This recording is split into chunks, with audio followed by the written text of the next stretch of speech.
It started 8th grade. I was on my way to school, and my mom pretty much had a nervous breakdown on the way to school. At that time, I was maybe about 12 years old, and it wasn't something that we discussed. So when I went to school, me experiencing this traumatic situation, I kept that inside.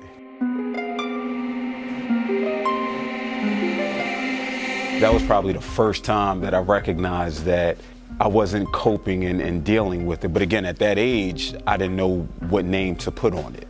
As I progressed in life and getting to when my brother died when I was 17, and he was 24. He died on a Saturday, and I went to school on a Monday. In my head and what I see in society, especially being a part of the hip hop generation, like if somebody dies, you get a rest in peace tattoo. And so I went and got the tattoo, but I didn't know I needed to cope in a healthy way, and I needed to deal with what it is that happened. I shouldn't have went to school on a Monday.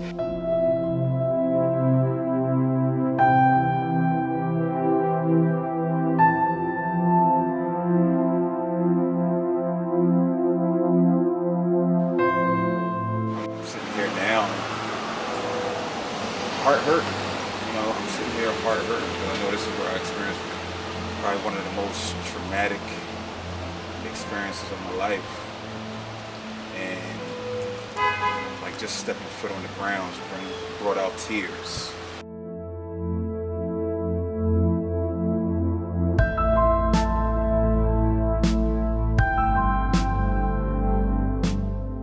So during this time, me having suicidal thoughts literally from the age of 16, 17, all the way up until the age of 31. We're talking about suicidal ideations 5 to 6 times a day. There were moments when I was on I-95 or I-76 where it was just, I just want to drive my car off the bridge because I don't like how I'm feeling. I can't get out of my own head, and I just can't anymore.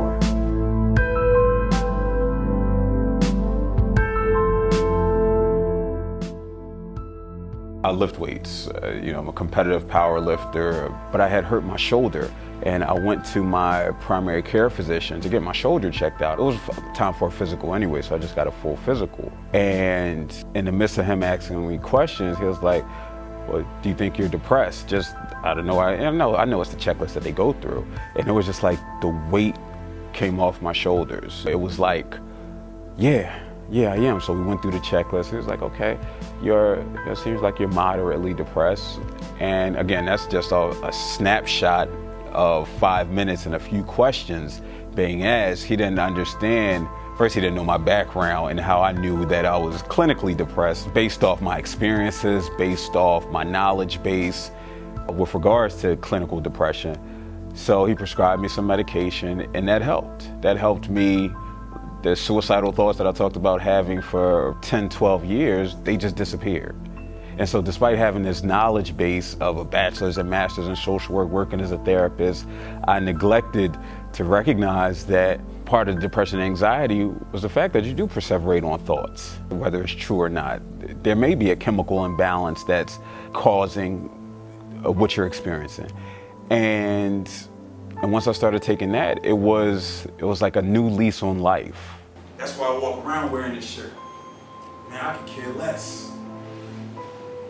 Roughly about 6 months after I started taking medication and started feeling better myself, I was sifting through the newspaper and I saw an article that a former Boys Latin student, Emmanuel Sloan, had committed suicide. He jumped in front of a train. And so it was that voice inside that said, Phil, it's time. It's time to get out here and to talk about what it is that you've experienced, what it is that other people are experiencing, because they need someone to potentially identify with. The topic is just too important. What if he had supports in place? What if he had awareness as to what it is that he was feeling?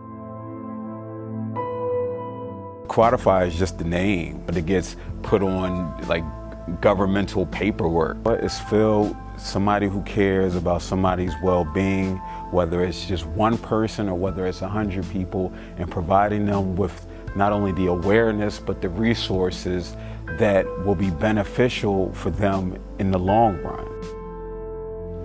Did you make yourself distant, or was that just a thing of like you wanting to genuinely be alone and just like not be around people? Because like, how did, you know what I'm saying? Like, did you have friends? Like, how did that work? I feel like I plant the seed. It may take some years to grow. It may take a few moments to grow. I've had people after I finished speaking who went directly to the counseling department and signed up for counseling. I've had people who will email me a year later saying, you know what, I now think I'm ready to get help. Or they just thank me for being truthful and honest. I'm here, you met me, you'll know me for the rest of your life if you choose to. I'm thankful for, I guess, for my shoulder going out.